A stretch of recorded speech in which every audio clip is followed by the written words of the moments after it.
Hi, my name's Ed Thomas. I started this YouTube channel just to show you guys some of the stuff I've learned and maybe pass on what I have learned and maybe you guys could teach me stuff. Still in the learning process myself. I'm taking Dave Canterbury's Phase 1 right now, about halfway through, a little bit more than halfway through actually. So if you're familiar with that, we study the 10 C's of survivability. That's my first video, and as customary, it's kind of cliche, but everybody goes through their bag and tells you, what they got. So I'm going to try to explain to you why I have certain things and why I did buy them or acquire them somehow.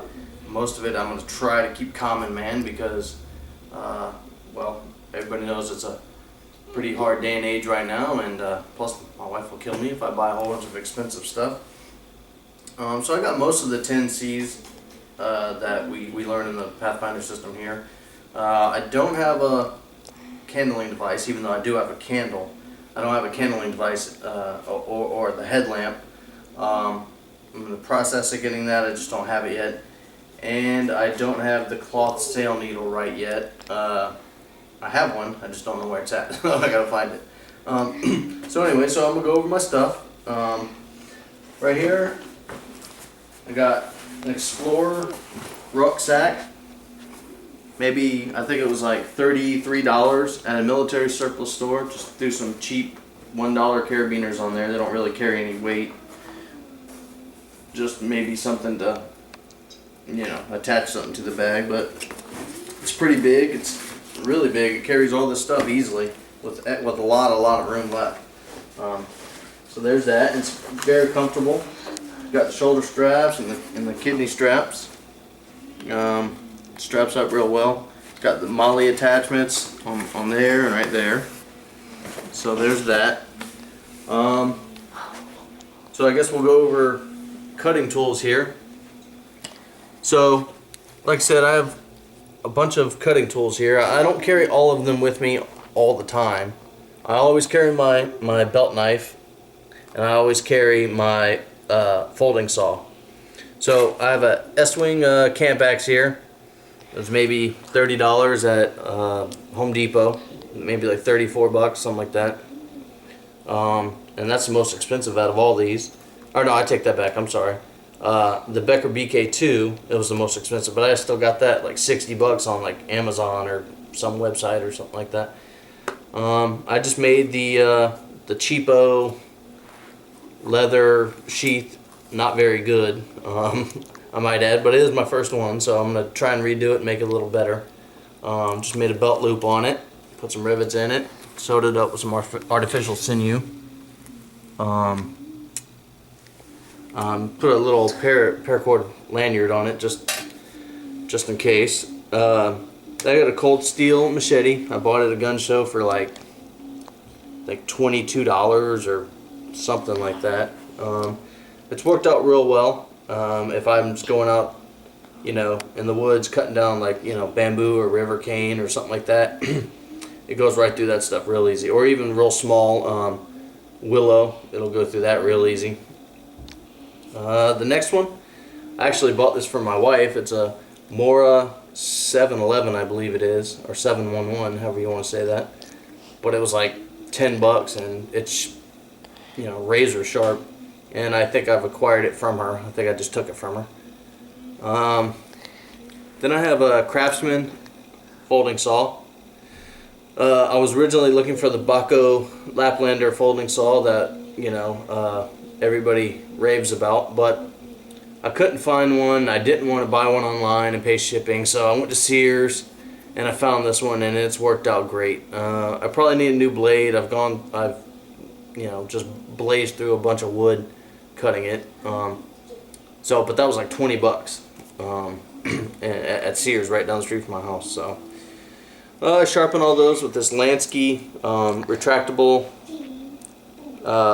diamond sharpening rod. It's also got a I can't remember it, sharpening spot right there too. I can't remember what it's made out of.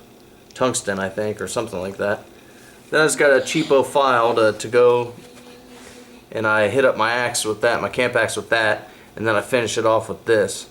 So a lot of redundancies in the cutting tools. But like I said, I don't carry all these all the time. I just carry, like I said, I always carry the belt knife, and I always carry the folding saw. And I've always, and now I'm always carrying this also as just a backup knife. It's real light, doesn't take up any room, and like I said, it's super sharp. So be a camp knife, you know, cutting up food or whatever, whittling sticks or whatever. It's real good at that. Next we'll move on to cover. I'm just going to go through the most important 5Cs here first. So I got a tarp here. I think I got it at Big Lots or something, maybe like, I think it was like $5. But yesterday I actually went to the military exchange and I found one for, I think, $2. Same exact one, same size, $2. Just wrapped it up with a bungee cord here my son found on a trail, so that was free. Got a 55-gallon drum liner. It is not the 3 mil, which Dave Canterbury always says to use, but I acquired it for free, and it's 1.5 mil, so it was free. So I will get the 3 mil eventually, but can't complain about free. So I got a poncho. It's a cheapo Coleman poncho. It was like $1, so that adds a little bit of cover there. And inside I just got a list of local plants and trees and their uses, whether it be medicinal, edible, or poisonous, or whatever. I made my own kind of list. Okay. The next one's going to be, let's go with cordage. So probably got about 75 feet of paracord there, 550 paracord. I got this roll of jute twine. I think that started off as 100 feet, I think, or maybe even 150 feet. But that was like $1. Got that at Big Lots. This I got at Military Exchange Base for $6 or $7. I found these bungee cords here for like $1 or $2. That was at Big Lots also. You know, you got your duct tape. I mean, that can be made into cordage. It can be made into a lot of things. That's man's best friend right there, probably. So we'll move on to the containers. I got my water container, and that's just a regular old U.S. Military canteen. I wrap 10 feet of paracord around it, and then I can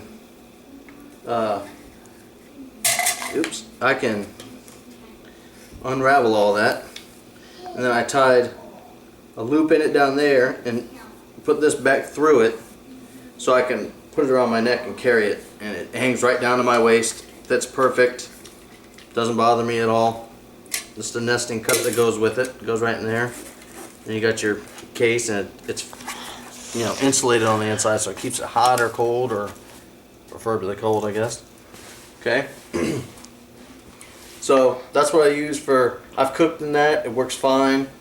I boiled water in it. I've cooked soup in it.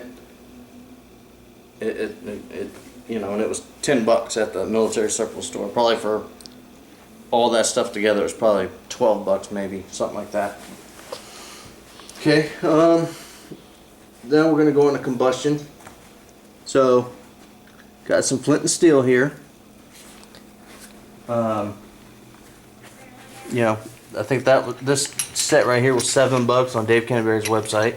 I found this little leather pouch in a leather shop down the street from my house. That was, I think, $6.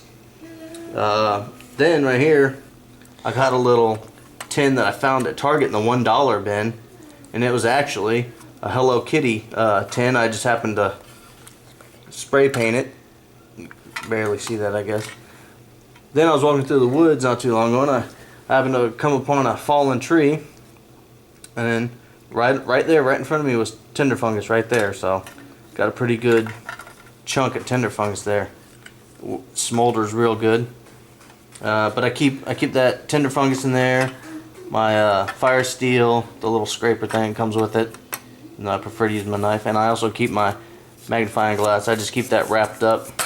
So there's some fire starting stuff. Then I got char cloth, cotton, you know, the infamous Altoids tins, another little scraper. I really don't like to use those. I like to use my knife, but keep them there just in case. Ranger band goes on that. Then in this little Altoids tin, we had a little family camping trip. We found tons and tons and tons of pine resin. So if I ever need to make pine pitch, I got tons of pine resin to make that from. So works out real good.